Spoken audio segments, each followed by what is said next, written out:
pembacaan dan pemberitaan firman Tuhan. Tuhan Allah yang Maha Kuasa, melalui firman-Mu segala sesuatu tercipta di muka bumi ini. Melalui firman Tuhan kami mengenal Engkau Allah pengasih, penyayang, panjang sabar dan berlimpah kasih setia-Mu. Firman Tuhan adalah pelita hidup kami.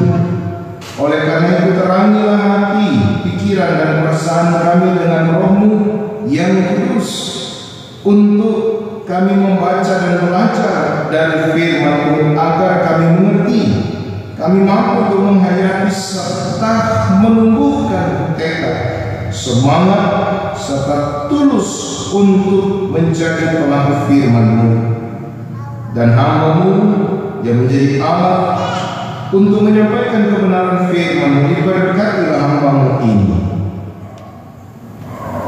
agar hamba-Mu dapat menyampaikan kebenaran firman-Mu seturut sesuai dengan apa yang Engkau kehendaki.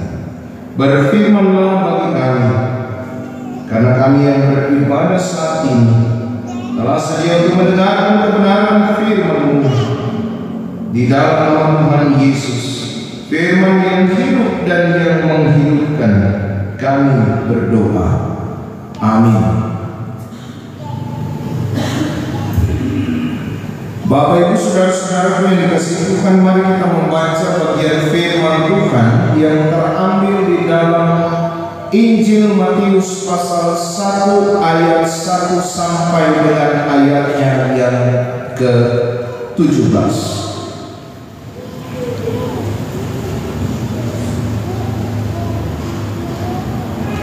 Injil Matius pasal 1 ayat 1 sampai 17.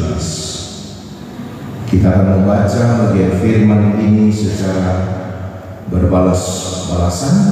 Saya membaca ayatnya yang pertama, Bapak Ibu Saudara sekalian membaca ayatnya yang kedua, begitu seterusnya sampai dengan ayatnya yang ke-17. Matius 1 ayat 1 sampai 17, firman Tuhan berkata seperti ini di bawah perikop silsilah Yesus Kristus. Inilah silsilah Yesus Kristus, anak Daud, anak Abraham.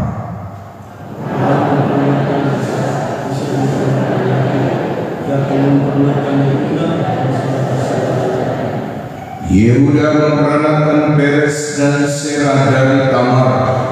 Peres memperanakan Hesron, Hesron memperanakan Ram,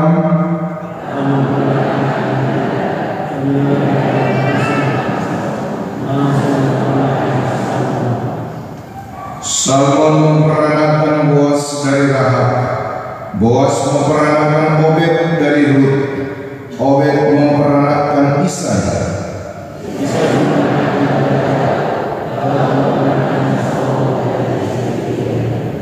Salomo memperanakan Rehabeam, Rehabeam memperanakan Abia, Abia memperanakan Asa,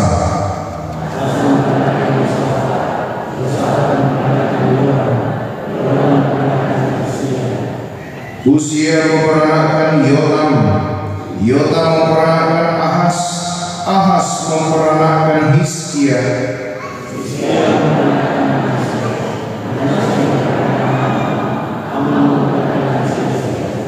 Yosia memperanakan Yehonya dan saudara-saudaranya pada waktu pembuangan ke Babel.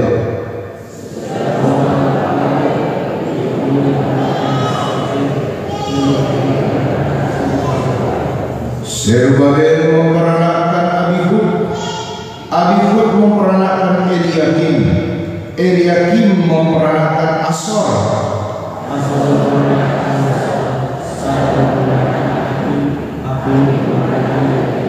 Eliud memperanakan Eleazar, Eleazar memperanakan Matan, Matan memperanakan Yakub,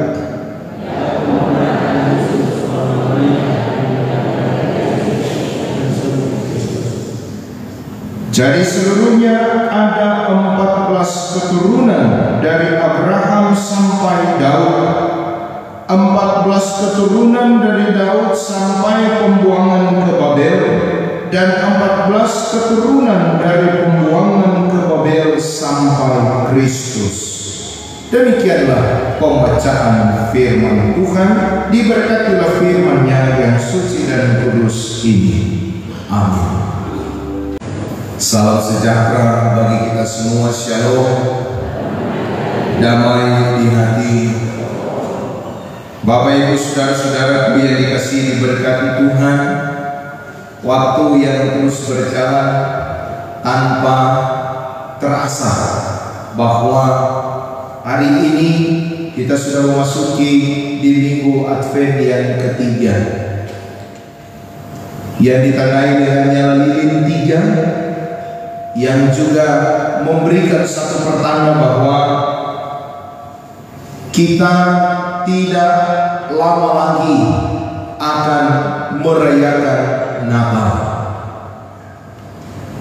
Nah, tentu di minggu Advent yang ketiga ini juga ada yang sudah mempersiapkan segala sesuatu, tetapi juga ada yang masih sementara memperjuangkan untuk segala sesuatu yang akan dipersiapkan, ya.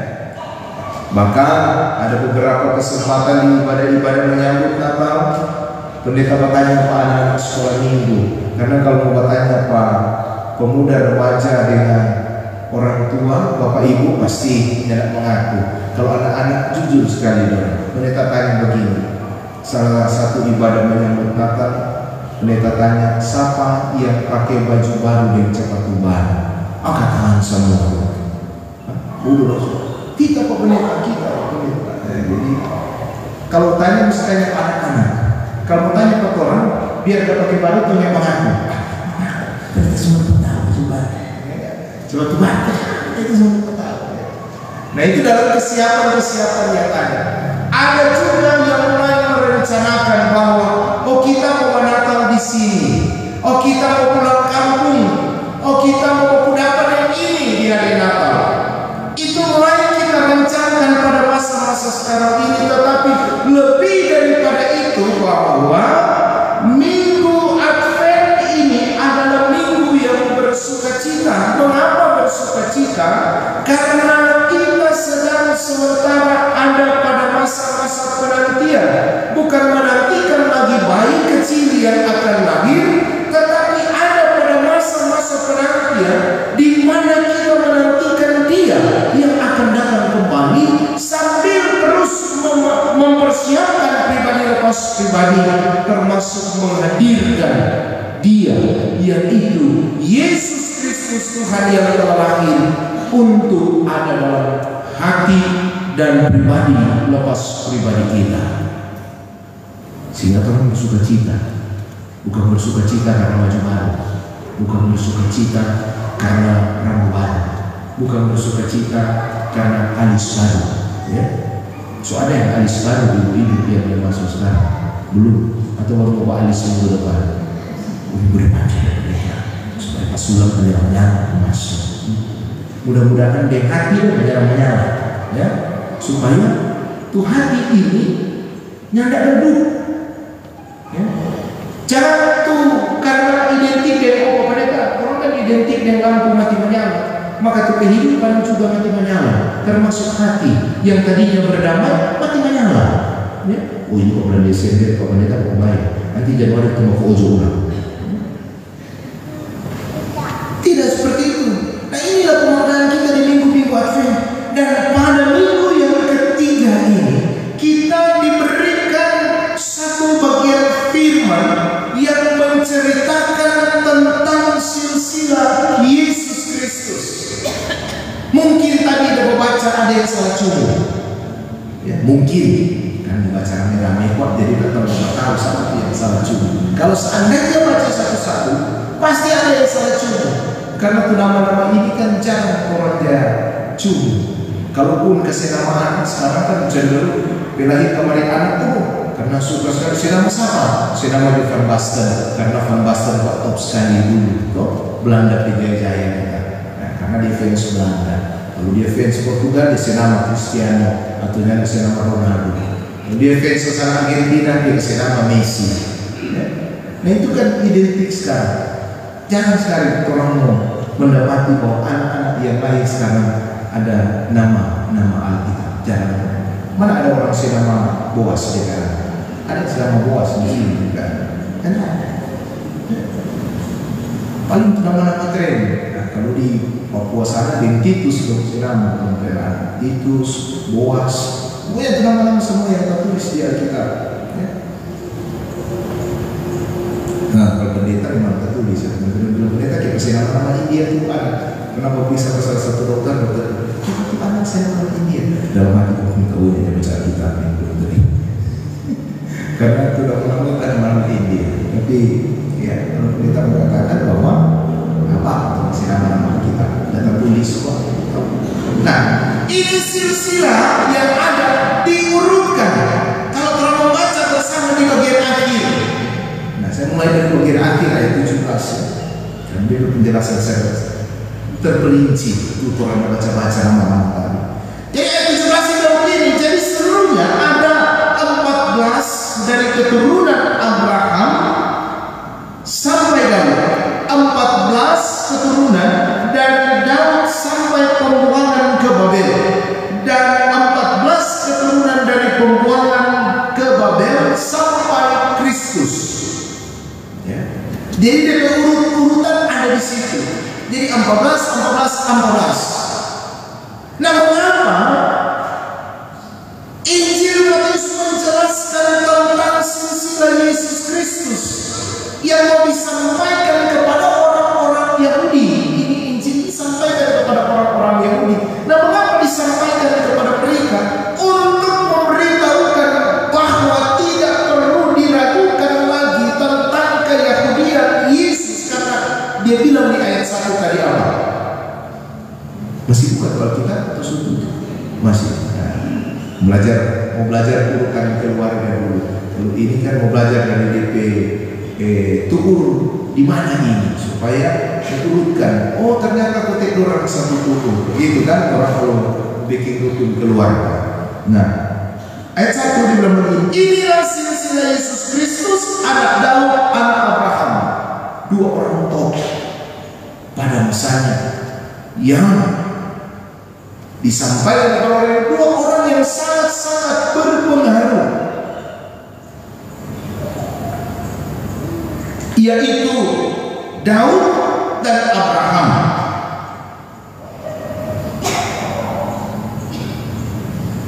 Memberikan suatu pemahaman bagi orang-orang Yahudi bahwa ternyata Yesus itu sumbernya dari dua pribadi yang sangat berpengaruh besar dalam kehidupan orang Yahudi.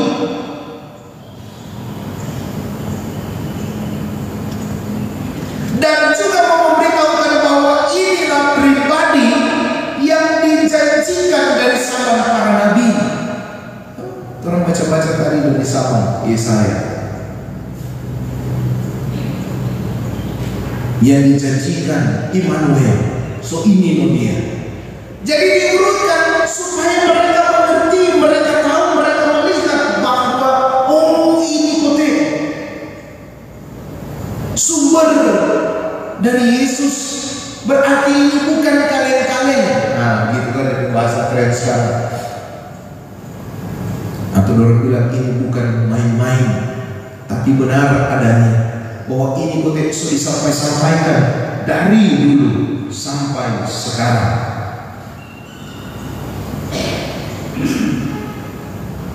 Tetapi juga yang mau disampaikan di sini tentang sesuatu yang terbuka, yang tidak ditutup-tutupi tentang silsilah daripada Yesus Kristus. Bukan hanya menonjolkan orang-orang baik, tetapi ternyata juga ada beberapa orang yang tidak baik dalam silsilah Yesus Kristus. Di antaranya tertera di sana bahwa ada 4 wanita yang 3 di antaranya adalah orang-orang non-Yahudi. Bathsheba adalah orang Yahudi, tetapi karena dia melakukan perkawinan campur, maka dia tidak lagi menjadi bagian dari orang Yahudi. Dan para wanita itu juga bukan orang-orang baik yang memiliki latar belakang yang buruk, tetapi keselamatan yang Yesus kerjakan untuk semua orang, termasuk mereka kaum yang dianggap tidak baik, sebagaimana yang dikatakan Yesus dalam Injil Lukas 5 ayat 32 yang bilang begini, "Aku datang bukan untuk memanggil orang benar, tetapi orang berdosa supaya mereka bertobat."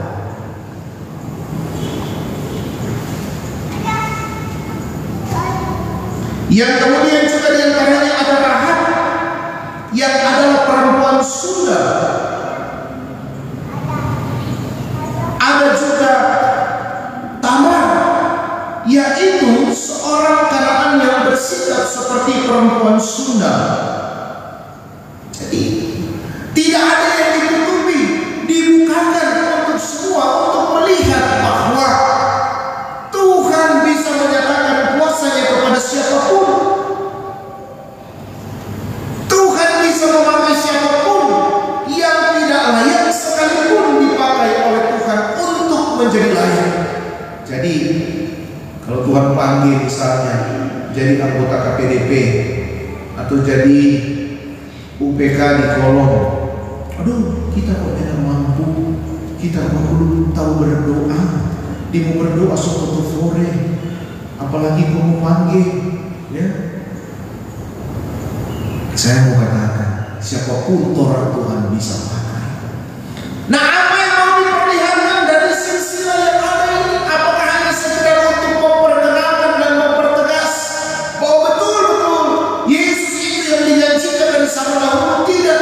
Tetapi dari silsilah ini mau menyampaikan tentang rencana keselamatan Allah yang luar biasa yang dinyatakan kepada siapapun yang mau menerima dan hidup di dalam Dia. Perempuan-perempuan yang ada tidak layak, tapi bisa dipakai Tuhan karena mereka mau memberi diri ada di dalam Tuhan. Jadi semua menjadi layak ketika dia ada dan tinggal di dalam Tuhan. Oleh karena itu mau disampaikan kepada kita, dan firman ini kita perlu merenungkan, yaitu yang pertama, kita diajak untuk mempersiapkan pribadi dan keluarga kita untuk tetap fokus pada panggilan iman bahwa janji Allah kepada Abraham untuk memberkati seluruh bumi dan janji Allah bahwa akan datang seorang raja dari keturunan Daud yang membebaskan dan menyelamatkan, janji itu telah digenapi secara sempurna di dalam Yesus Kristus yang lahir dari keturunan Daud melalui Yusuf dan Maria. Itulah berita sukacita di dalam kita menyambut Natal, terlebih di dalam kita memaknai minggu-minggu Advent ini. Jadi dengan demikian yang pertama ini bahwa bukan hanya persiapan yang kelihatan saja yang perlu dipersiapkan, tetapi bagaimana kita mempersiapkan setiap pribadi dan keluarga kita untuk merayakan Natal dan melahirkan Yesus dalam kehidupan pribadi lepas pribadi kita, sehingga tidak ada lagi permusuhan, tidak ada lagi terjadi hal-hal yang tidak dikehendaki, tidak ada lagi kehidupan yang tidak saling menghargai, tetapi tercipta kehidupan keluarga yang cinta Tuhan dan saling menghargai satu dengan yang lainnya di dalam kehidupan bersama. Dan yang kedua, setelah persiapkan hati untuk Yesus hadir dalam kehidupan kita, maka berikan diri kita untuk mau diubahkan oleh Yesus. Beri kehidupan kita untuk dibaharui. Jangan hanya kelihatan di kulit bahwa kita ada di dalam Tuhan, padahal sesungguhnya kita tidak memberi diri untuk diubahkan oleh Tuhan. Banyak sekali orang yang mengaku diri percaya, tetapi banyak juga sekali orang dalam kehidupan yang percaya, hidup di dalam ketidakpercayaan. Contoh-contoh praktis. Banyak dalam merayakan Natal, orang lebih mementingkan gengsi daripada pemaknaan akan kasih Kristus. Mengapa? Kenapa Pak Pendeta bilang gengsi? Orang kok sederhana? Sederhana, betul sederhana. Tetapi terkadang orang gengsi dan terkadang orang berlebihan dalam merayakan Natal. Kalau kesederhanaan, orang kan bukan berarti mau datang mesti wudhu kasih dia semua. Sehingga pendeta sering katakan, termasuk saat ini saya mau katakan bahwa gereja ini bukan tanpa fashion show. Tuh, gereja ini bukan tanpa memamerkan harta kekayaan kita, tetapi gereja ini adalah tempat kita membawa kehidupan kita untuk ada di hadapan Tuhan dan hidup berkenan di hadapan Tuhan. Amin. Baju baru, sepatu baru, itulah urusanmu. Yang penting beri dirimu untuk Tuhan dan mau diubahkan oleh Tuhan. Sampai di sini, amin. Malah belum mau amin ini nanti 6:30. Kan sekolah minggu kok nanti jam 9. Jadi tidak apa-apa. Yang kemudian paling terakhir, beri yang terbaik kepada Tuhanmu, karena Dia telah memberikan bagian terbaik untuk kehidupan kita. Apa yang Tuhan mau kasih ke Tuhan di Natal ini? Nah, jawab itu di hati orang masing-masing. Apa yang saya mau beri? Mungkin ada orang yang akan mengatakan bahwa saya akan memberi persembahan syukur. Itu yang Bapak Pendeta kita suka kasih apa? Itu dan satu Natal yang satu tahun baru. Betul. Memang Tuhan memahami semua berkat Tuhan yang kasih tuh materi, tapi lebih daripada itu Tuhan mau. Tuhan kita adalah Tuhan yang kaya. Kalau cuma orang bermateri, Tuhan lebih banyak. Karena Tuhan yang kasih Tuhan. Yang Tuhan mau adalah kehidupan kita yang harus kita beri kepada Tuhan. Jangan di bulan Desember ini dia hidup suci. Loh, Januari ruci. Di Desember ini, loh, serasa dia hari-hari di gereja, hari-hari dia sembahyang, hari-hari dia dekat dengan Tuhan. Datang kemarin di bulan Januari sampai ke sana di November 2024, bukan boleh hilang, tak hilang, sudah apa lihat? Tuhan mau kita memberi ini. Tuhan mau kehidupan kita ini ada dan melakukan kehendaknya. Nah, oleh karena itu Bapak Ibu Saudara-saudara, jangan minder ketika orang Natal. Aduh Pak Pendeta, pokoknya masuk gereja kan, lalu beli baju baru sama kita siap, baju lama. Saya mau katakan, Tuhan tidak melihat apa yang kau pakai, tapi Tuhan melihat hatimu yang datang beribadah kepada Dia. Mau lama dan baru. Lalu anak sekolah minggu bilang, aku dan kamu sama di mata Tuhan. Ya, tidak ada yang berbeda. Mau babiran dengan babiran, alis baru dengan alis lama, yang tanai atau turun, tetap sama di mata Tuhan. Ya, mau jam baru dengan sepatu baru, tetap sama di mata Tuhan. Karena Tuhan melihat pribadi-pribadi kita. Tuhan melihat kehidupan kita yang mau diubahkan. Ya. Nah, oleh karena itu Bapak Ibu Saudara, kalau orang pakai baru, tidak usah sein-sein di kiri dan kanan kalau masuk gereja. Ada satu kejadian itu Bapak, karena jam baru, saya sedikit dia jalan.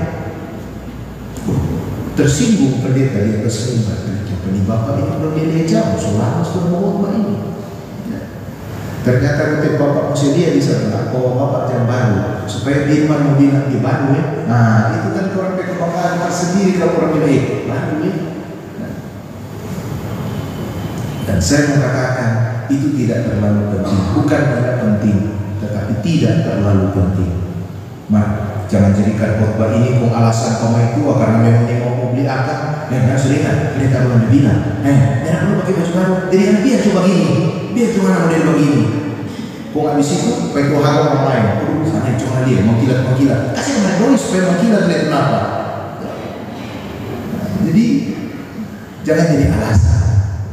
Kalaupun ada, dia selalu bilang mereka Natal ini kalau ada, ya pakai dengan secukupnya.